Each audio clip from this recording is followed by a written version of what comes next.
The red tally light glowed like a silent alarm. The laughter had stopped mid-breath, frozen in the air between the stage and the audience.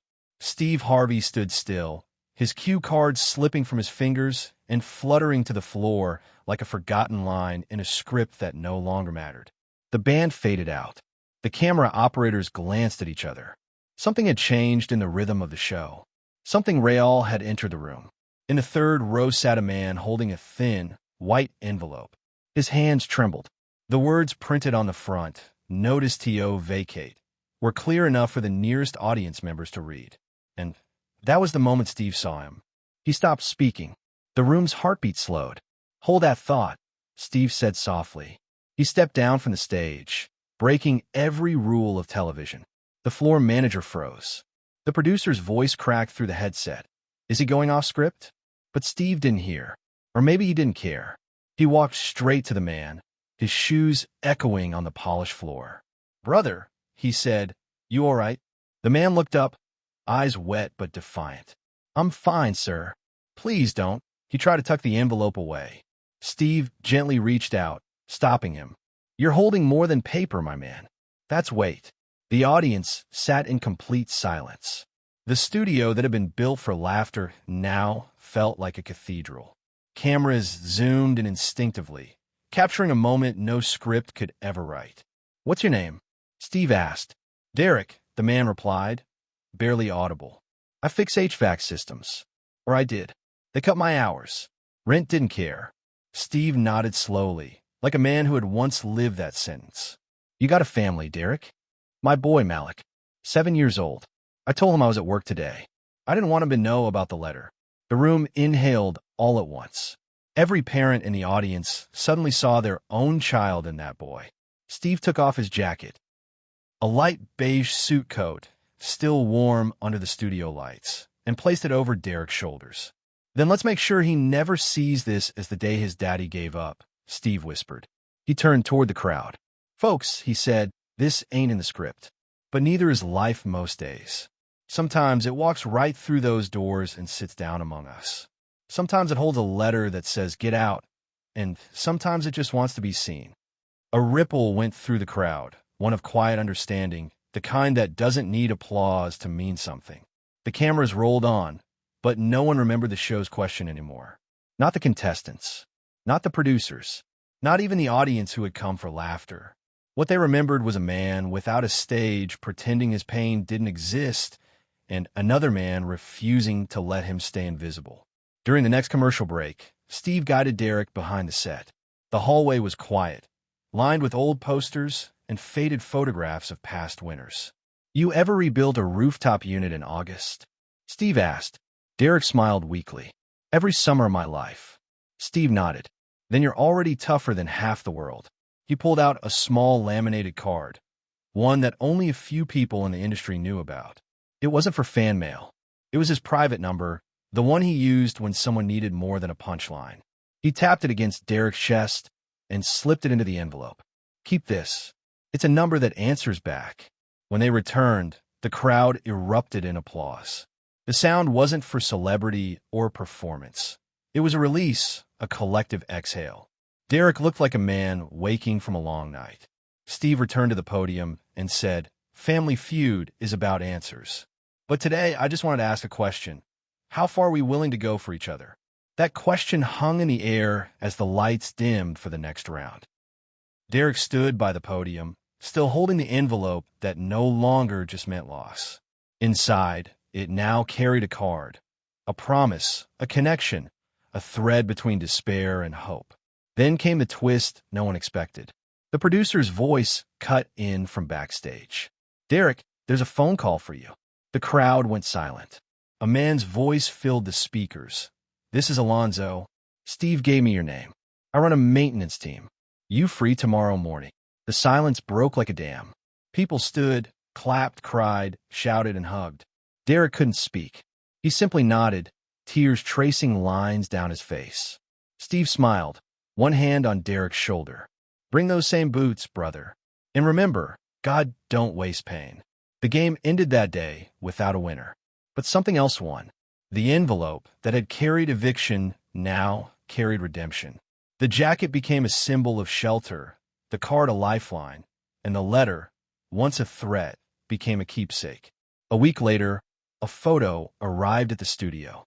It showed Derek and his son Malik in their kitchen. The thermostat glowed behind them, steady and warm. Malik wore a paper crown from his birthday meal.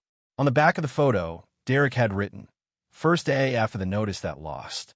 Steve looked at it in his dressing room, next to an old picture of himself in the days when he too had nothing but faith. He folded the edges together, two stories that rhymed. He put the photo inside the same jacket pocket and smiled quietly to himself. Out on the stage, the lights were warming up again. The audience was filing in, ready for laughter. In the third row, a young girl held a scholarship rejection letter in her lap. In the balcony, an older man rubbed the edge of a medical bill between his fingers. Steve buttoned his jacket, straightened his tie, and said softly, "Let's find them." When he walked back on stage, the applause was just noise again, but to him, it was something holy. "Subscribe and leave a comment," he said, breaking the fourth wall with that trademark grin. Because the most powerful part of this story is still ahead. And later, before the next taping began, he turned to the camera one more time, voice low, eyes glistening. "Share and subscribe. Make sure this story is never forgotten."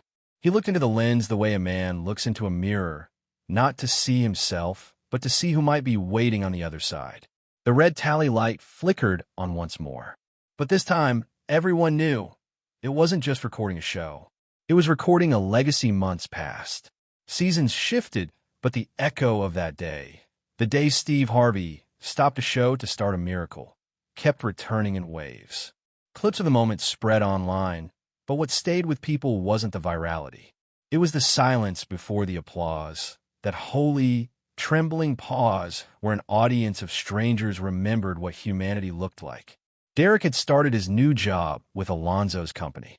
The first morning, he stood outside the warehouse gates before sunrise, hands in his pockets, breath visible in the cold air. He wasn't used to being early. He was used to being anxious. But that day, early felt like a gift.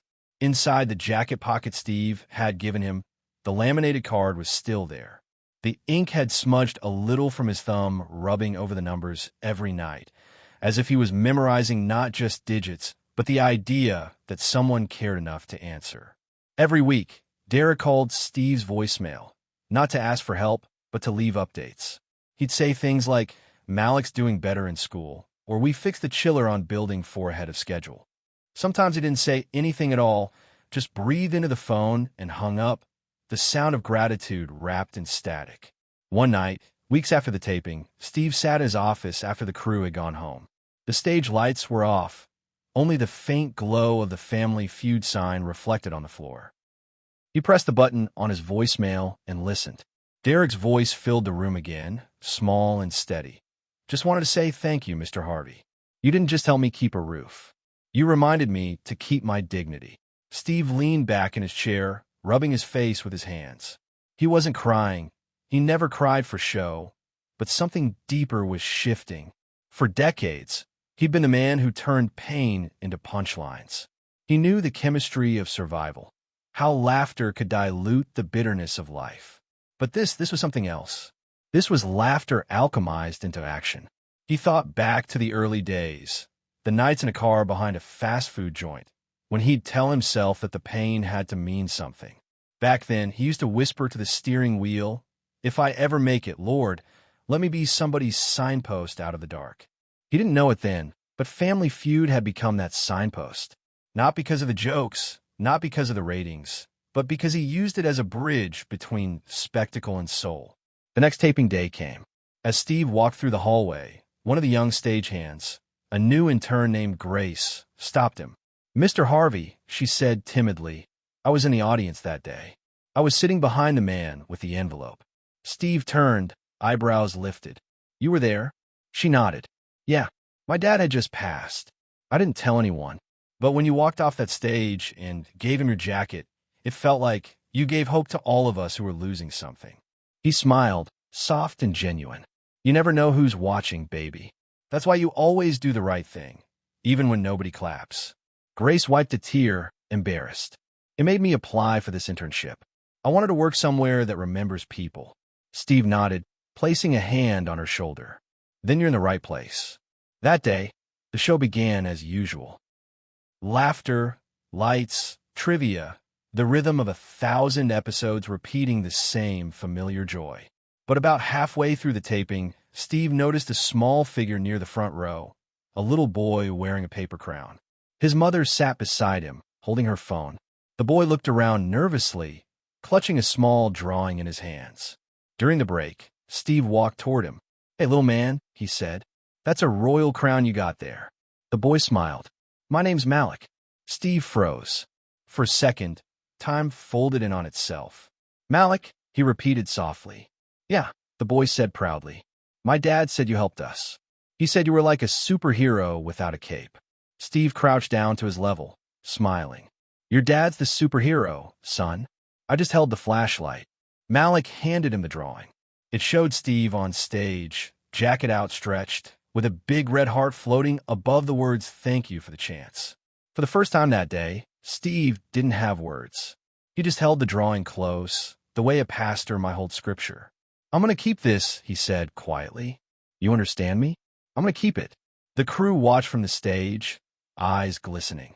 Even the cameramen, so used to staying detached, lowered their lenses.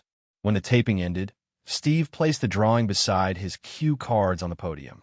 He didn't rush to the next segment. He looked at the crowd, the lights, the space that had become something more than entertainment. "You know," he began, "people ask me all the time what I love most about this job. It ain't the money. It ain't the fame. It's moments like that one, when you realize this stage ain't for jokes. It's for truth, for grace, for people who forgot what it feels like to be seen." The studio was silent again. Then a single clap, then another, then hundreds. It wasn't thunderous applause. It was soft, reverent, like a prayer answered twice. That night, when Steve got home, he hung the drawing on his office wall, beside the photo of Derek and Malik in their kitchen. He stared at both for a long time, one image frozen in need, the other glowing with recovery. Between them, his jacket hung over the chair like a reminder that miracles don't always come in halos. They come in fabric, in words, in timing. He took a deep breath and whispered to himself, "You did what you promised, man. You kept your vow." Then he turned off the light. The red glow of the family Feud sign through his window flickered faintly in the night. Somewhere in that gentle light, in that endless exchange between pain and redemption, Steve Harvey's legacy kept breathing, quiet, steady, human.